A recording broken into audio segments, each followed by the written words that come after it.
Hello.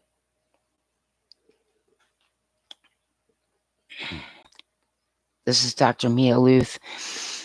It is Sunday, May 12th, 3 p.m. Eastern Standard Time, or Eastern Time, New York, USA. Uh,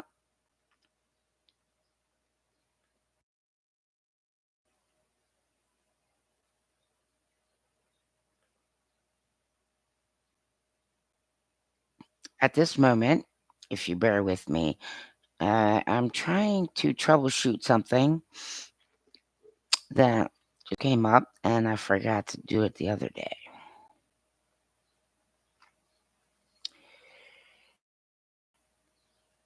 Is it up here?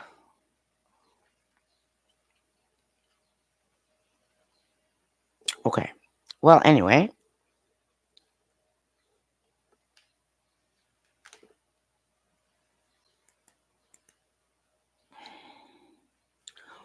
that's for Sam. All right. Back to what I was saying. Uh, I have had a very difficult sleep disorder for a really long time, and uh, I know now more why that happened than I did before, but I've had to study a lot about sleep disorders because of it, and help doctors and everybody help me try and figure it out. So I know a lot about sleep research because it's just something I've just had to do out of necessity, which is why I was saying with concussions. Here's the thing: the pro athlete lifestyle is one of those things where it is very likely that after the initial 24 hours after a concussion, you get looked at. Some doctors tell you not to sleep. Some people say that's a wives' tale, but there are doctors who still do that. But after that initial 24 hours, it really is imperative to be able to make sure that a full day of rest happens. And athletes and people on the go, it's hard to do that, but you have to. So, a Valium, also a full 8 hours of restful, cleansing sleep. Basically, what that does, you're sleeping off the physiological and neurological effects that are lingering because what you had was such a shock to the body that what happens is your body starts to go into a situation in which it wants to do fight, flight, and fly at the same time. And if your head is turned, yes, there are also cerebral fluids. You might feel better. They might go back after 24 hours, but it might take 48. But neurochemically speaking, you absolutely positively should have a full 8-hour sleep cycle, and the rest of that entire 24-hour period just laying around like a lump. No stress. Okay? Don't watch horror movies. Don't do anything. I don't care. Eat, lay around,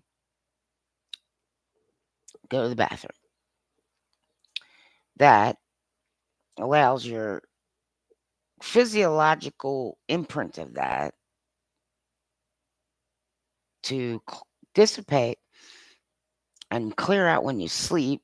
So essentially, what that does is zero you out neurochemically to a time before you had a concussion. So at least one really good lay around and a full sleep, which means some people may have to ask a doctor for a prescription for a couple few days, just to make sure that you're getting restful sleep. And some people might get yes, like maybe I don't know. I mean, I'm not prescribing anything, but something similar to a Valium, a sedative that gives you no choice but to lay around for that period of time, because that allows all of that trauma and all of those fluids and all that chemistry and your entire body to completely reset and wipe away the immediate physiological imprint. And that is something that does probably is not happening with pro athletes. Okay, because it right. Some are probably not going to be inclined, and doctors, it's not. I mean, probably wouldn't know to do that. And if there are some, then that is likely how your neurophysical situation, you can't get rid of that imprint. And it starts to continue. It starts to catch a little. Okay. So you want to get rid of it as quickly as you can. And you don't want to start doing activity that is going to raise your physiological state like that until after you've zeroed out and reset. Because then your neurochemicals, it starts a very concerning trend of having your neurochemistry at a heightened level all the time. And that imprint will start to cycle and may never get cleaned out, which does explain some of the symptoms of CTE and is far less likely than regular people who don't do jobs where their head could get concussed. Likely aren't going to experience another concussion in their life. So, especially not within like a month or 2 or 3. So, they're totally cleared out, which is why CTE is not found in a certain percentage of the human public. More common in certain other percentages where second injury is far more likely. And in sports, especially ice hockey, National Hockey League, highly likely, unfortunately, but it can happen. You could run into a big dude, you're concussed. Some dude could run, it like the puck hits you smack the post. Who knows? Hopefully, there's no pugilist that can do that. Yikes, man. Yeah, well, his fist is worth $2 million.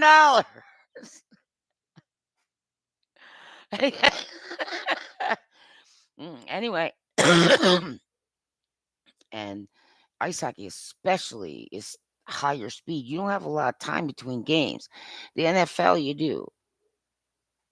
It's a full week. So, use that time wisely, NFL. But they have the same, I mean, the concussions are higher in them than some others, but they have a full week.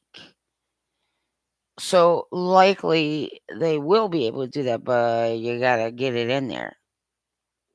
A whole 24 hours. And 8 of those hours need to be dedicated to refreshing, cleansing, full night sleep. And so, yes, take a Lunesta or ask for something. And doctors just give it to them anyway. A couple of sedatives for daytime in order to let your body just lay there. Less tempting to get off the couch when you're sedated.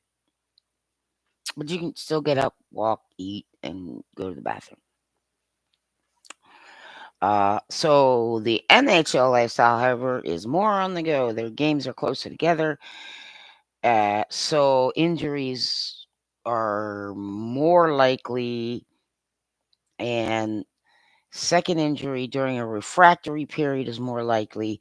And if the refractory period does not include a full 8 full nice yummy sleep, drool, and an accompanying rest of the day of getting heart rate normal standard, right, just sort of loafing around. Okay, nothing that might get y'all excited, like watching sports or yeah, sex. You gotta think about that kind of stuff. Adults are adults, right? Just blah, right? No video games, no heavy stimulus. Okay, the NHL lifestyle does not necessarily accommodate that, and I'm sure that these guys weren't getting enough time between resets. And even that's the thing, is I think the refractory period begins to grow larger, and the recovery period begins to grow larger if you get a second concussion within a certain period of time. And for pro athletes, I'm honestly saying likely a full month in its entirety. Because then, right, but not having that return to full 8 hours drooly sleep is a part of the human cycle that has to happen. So essentially, you're also knocking your circadian rhythm. And yes, I don't know how you guys can manage. I don't know how, like, you're going time zone to time zone. I don't know. I mean, but that is part of the problem. So that's the other thing. So maybe traveling with the team might not be the best idea, because they're gonna need to lay the fuck around with, like, you know what I'm saying, just staring at a wall or something. Okay, so it doesn't allow you to fully let your physiological systems let go of that immediate shock imprint. That's what sleep is for. So people with PTSD usually have issues with sleep. Okay, that's why I know this. So I've looked at it from 3 different directions, and that's another direction I've looked at it. But it does concern me, especially with the National Hockey League. I'm not sure compressed schedule. Yep, there's some things I'm not so sure are so great. I'm not even sure 82 great games are so